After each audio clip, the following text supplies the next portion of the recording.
Welcome to Doing Time with Joe. I'm your host, Joe Baker, back again with another episode, y'all. And this is Rival number 6. In Rival 5, Chris Jr. had just been released from juvenile.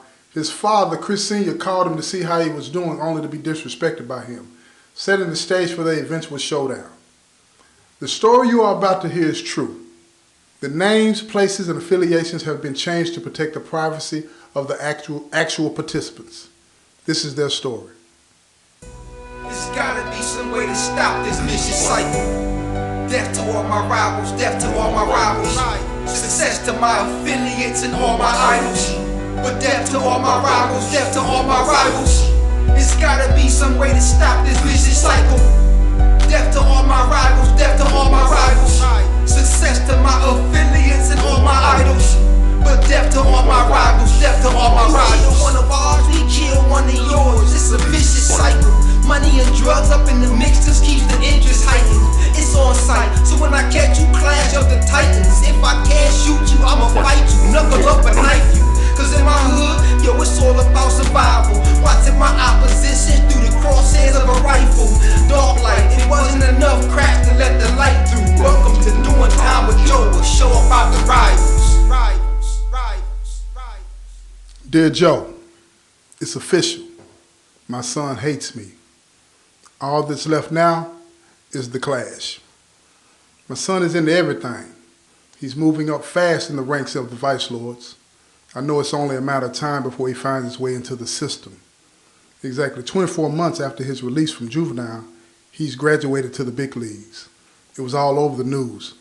The headline on the news read, "Young leader of violent street gang, known as Vice Lords, is charged with the murder of 2 rival gang members." As I watched the news, my heart sank.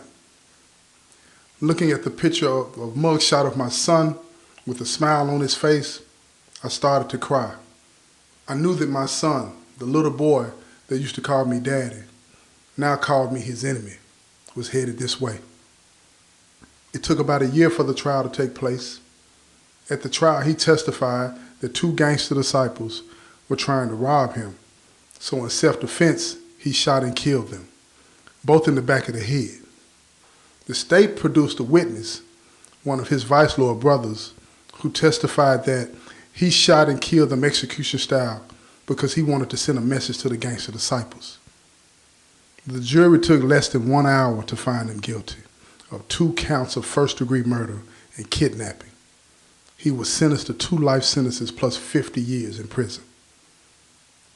When I called his mother, she was crying and screaming at me, saying it was all my fault. I didn't tell her, but I agreed with her. Somehow, this was all my fault. Before she hung up the phone, she said, "It's your turn to be a father, a parent. Don't let them kill my son."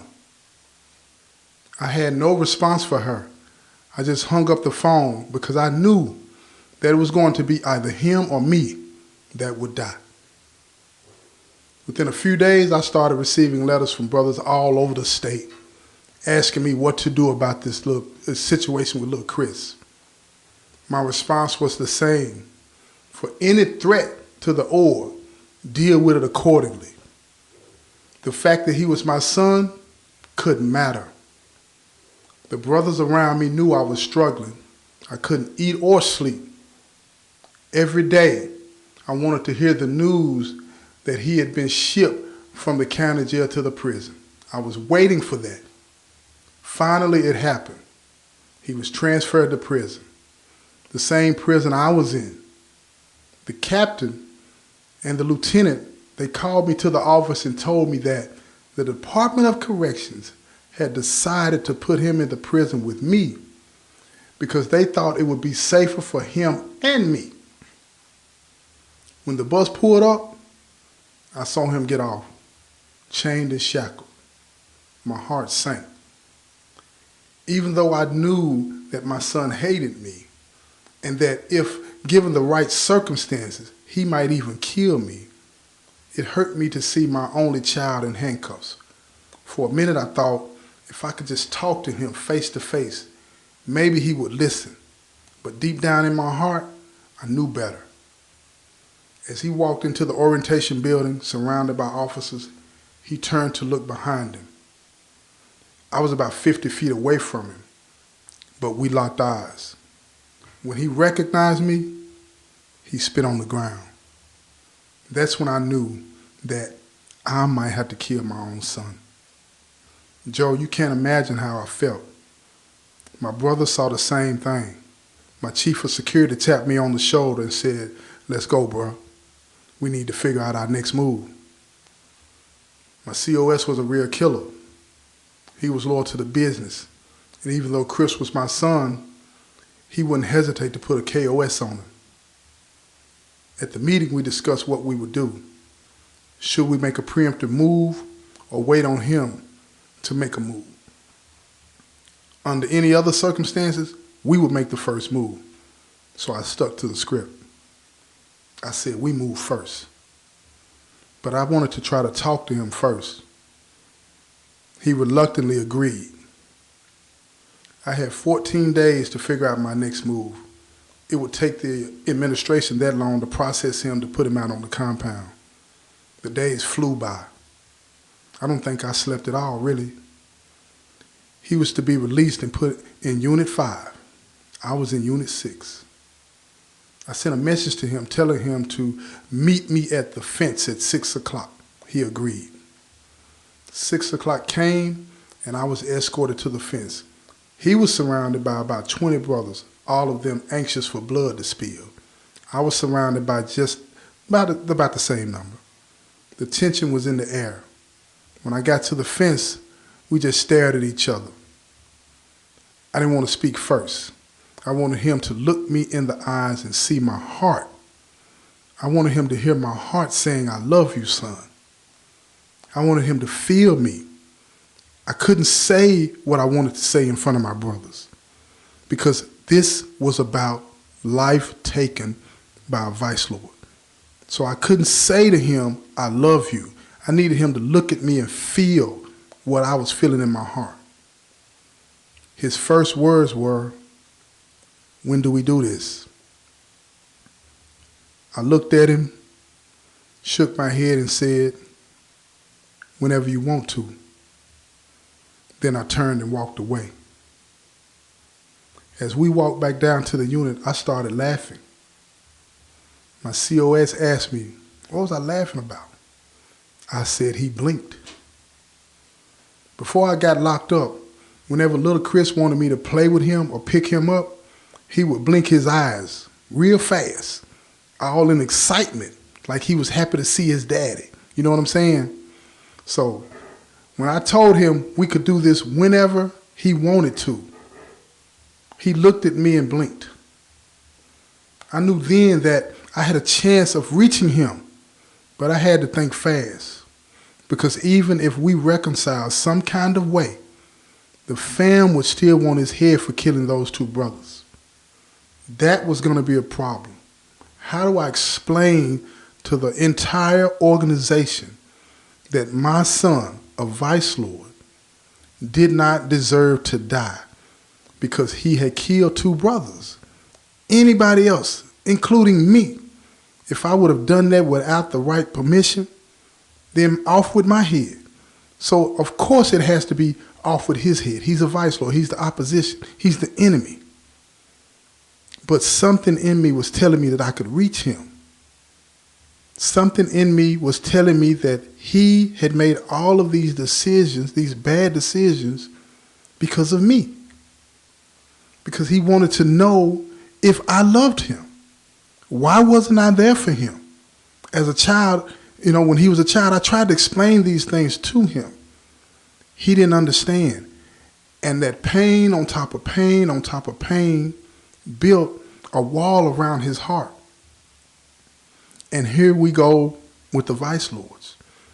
They showed him something that I couldn't do because I wasn't there. So he joined them. But I just saw it. I just saw it in his eyes when he looked at me and he blinked. He said what he said. I said what I said. But he loves me. I know it. I feel it. And I got to figure out how I can reach him. before either one of us has to die. The time has come. I got to figure out something, like I said before. But Joe, it's difficult because no matter what decision I make, somebody's going to want blood. You got the Vice Lords, they want blood because they're trying to send a statement. And they're trying to do it using my son. He just doesn't see it that way. The brothers, the folks, they want blood because 2 members of the organization were killed by my son. But I saw something in him. I'm not saying it was right what he did. I'm just saying that I saw that blink, that same thing that he used to do as a child. I don't know if he even realizes what he was doing, but that's his tale. That's his tale. His daddy picked me up. Dad, I want to play. Basically saying, Daddy, I need your attention. Pay attention to me. He did that at that fence.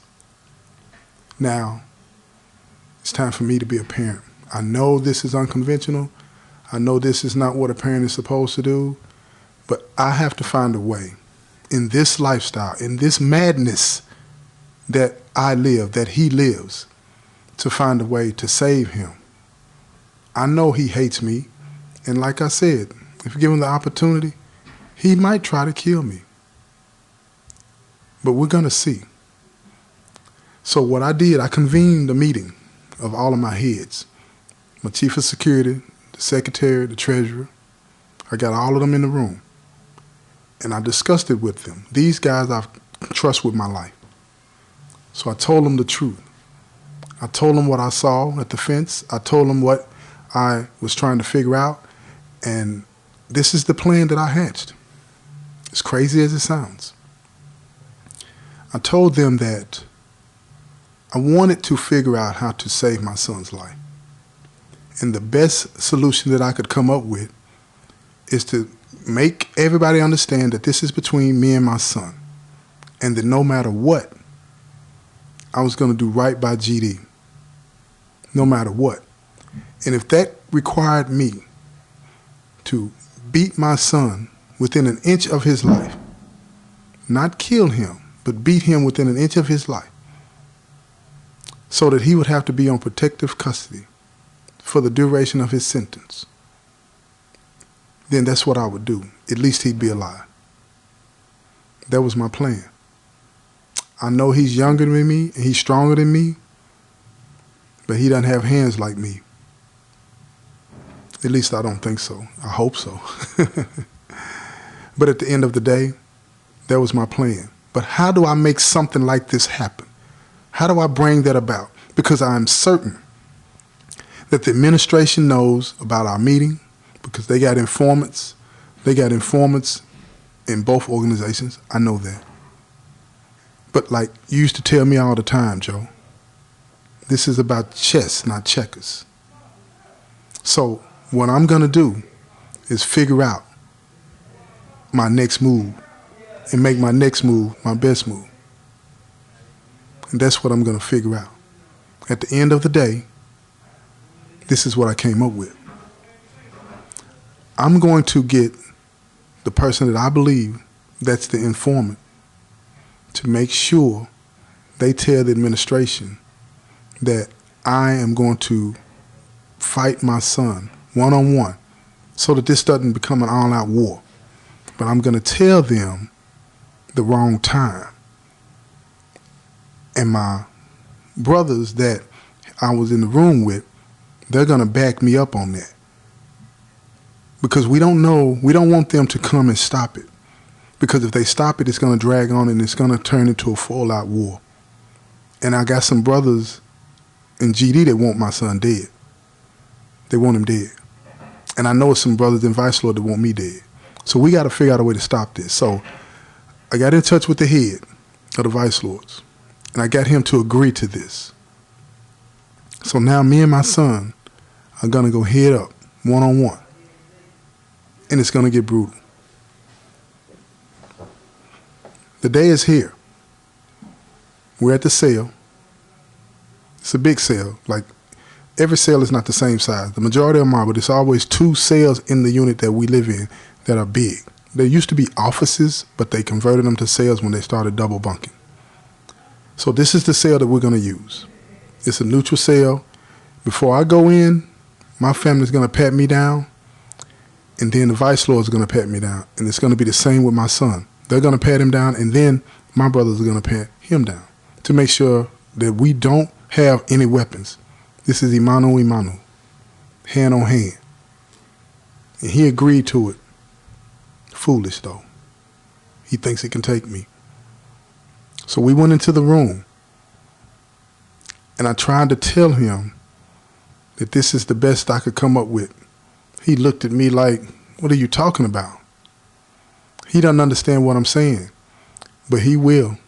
Because after I beat him, I want him to understand I'm going to tell him that this is the best thing that I could do to keep him alive. So we're going at it. We're fighting. It's brutal. Lick for lick, blow for blow. He's standing toe-to-toe with me. We're going at it. I look up. Out of the corner of my eye, I can see my brothers and the vice lords both. All of them are looking in the cell. Everybody's yelling, kill him, kill him. They're saying this to both of the vice lords are saying it to him, and my brothers are saying it to me. Kill him, kill him. And when you look at them, when I looked at them, Joe, I saw wild dogs. They were like wild animals, encouraging and pushing us on, yelling and getting us excited, trying to get us to kill each other. And that was one of those moments, man, where I realized that this lifestyle doesn't love anybody, doesn't love me, doesn't love my son, all the sacrifices that we've made to it, all the things that have happened to us in our lives about it. It's all about death and destruction. And this is what these brothers were begging us to do to each other. They kept going and going and going. And my son was getting the best of me until he slipped. He slipped in some blood and sweat. And I caught him with an uppercut, sent him reeling back. I'm on him. I'm choking him. I'm kneeing him in his side. I can see the wind being knocked out of him. I see the fear in his eyes. I can smell it coming out of his mouth. The fear. He feels like he's finna lose. He doesn't know that I'm doing this to save him. I'm beating him to save him. That's how sick this life is. Now he's up against the wall. All of a sudden, the door opens. Somebody, I couldn't tell who it was. They tossed a butcher in there. I turned, and that moment that I turned, that second that I turned to look to see what hit the floor, my grip came loose. And my son jumped and he ran. And he grabbed a hold of the knife. And now the tables had turned. And he said to me, I'm gonna kill you. I hate you. And just hearing him say those words to me, it broke me. I had nothing left in me. I had nothing left in me. I didn't want to die. I didn't want to die, but I knew I couldn't turn my back on him. And I knew that the door wasn't going to open until one of us was down. I looked at the door, and I saw vice lords and gangsters standing side by side, eyes wide open. Nobody coming to aid. Nobody. I couldn't help but wonder who threw the knife in. Was it my brothers? Was it the vice lords? Whoever it was, nobody was complaining outside the cell. Nobody was fighting. They were just watching us to see who was going to come out alive. My son rushed me, and he swung at me. I jumped back. He barely misses my chest, swinging wildly. I noticed he doesn't know how to handle a pocket knife, but who cares about that? It's sharp. I see it, and if he gets me, it's going to hurt. He swings again and misses me, but he's backing me down. No room, nowhere to run, nowhere to hide. It's the wall and me. I'm trying to spin him so I don't get pinned on the wall. It's not working. He's cutting me off. Every time I take a step left, he swings. Every time I take a step right, he swings. I can't let him hit me. I can't be hit with that pocket knife. I know it's going to kill me. And if it doesn't kill me immediately, then he'll be able to get me down. But eventually, I get tired. And as I get tired and lose my breath, I start accepting my fate. This is it. My son was going to get what he wanted. He was going to kill me. And then his life would be over. He already had 2 life sentences plus. But any chance he had on appeal was gone if he kills me. And even if he never gets out of prison, he's going to have to be in protective custody for the rest of his life because he killed me. So I rushed him. And I let him stick me. I guided the knife in his hand to try to keep it away from hitting my heart and my chest. I felt it go into my side. And as I held his hand and I pulled it to me in my side, I saw him look at me when my eyes got big, tears rolling down my face. It had gotten real for him. He wanted me to die, but now that he was looking at it, he was seeing it, his eyes told a different story and he started to blink. And while he was blinking, I looked at him and I told him it's okay. It's going to be okay. I felt his hand loosen the grip on the knife. I collapsed right in front of him. When I fell to my side, the lights started to get dim. He stood over me, but I saw his face. He was crying. Blood was running down his mouth, but I saw his eyes. He looked at me, standing over me. This is what he wanted, or so he thought. But he didn't understand what was going on. He didn't really understand none of it. All he was a poor little boy that was abandoned by his father, raised by his mother, in the streets, around prostitution, drugs, and gangs his whole life. And this was his reward. Watching his father slip away at his own hand. All of his hatred, all of his anger, all of his fear was being answered today. It was all laying on the floor, blood everywhere. I heard the door open. They rushed in. My brothers grabbed me, drugged me on the floor. They're like, get out of the way, get out of the way, everybody get out of the way. I reached down and I pulled the pocket knife out and I watched the blood jump from my side. And the pain, the burning pain I felt, I grabbed my side with my hand. And as they were dragging me by my collar, I saw my son just standing there, surrounded by his vice lords. They were patting him on his back, telling him that he had done the right thing. And as they pulled me around the corner and I saw him for the last time, I passed out. When they got me to the front door, my brother said, pick him up, pick him up. They got me to my feet.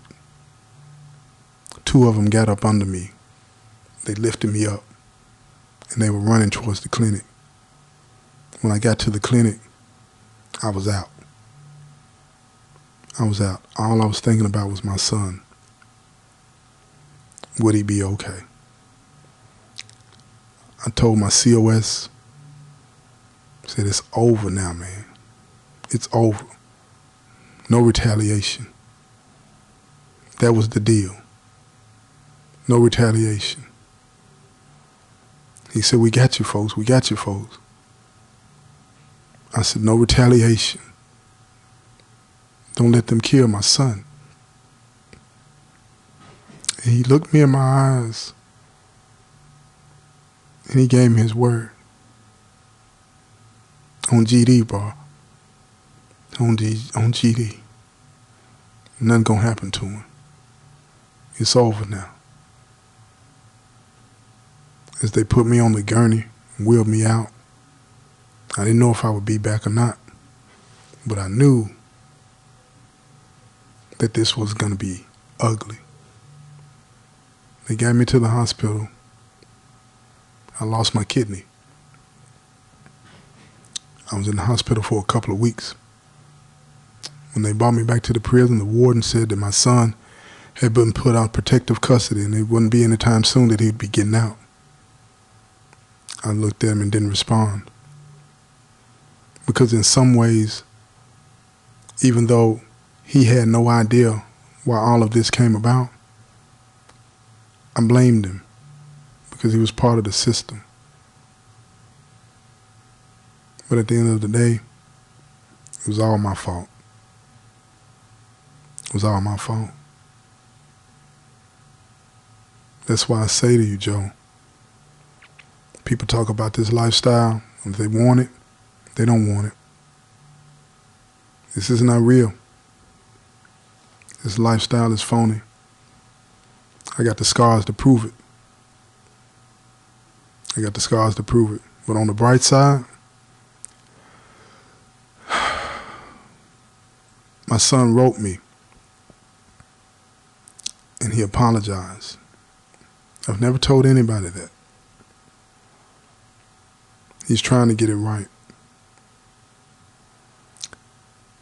I hope he does. This concludes the series Rivals. I hope that you've enjoyed it, and I hope that you've learned something from it. This has been Doing Time with Joe. I'm your host, Joe Baker, and I say peace, y'all.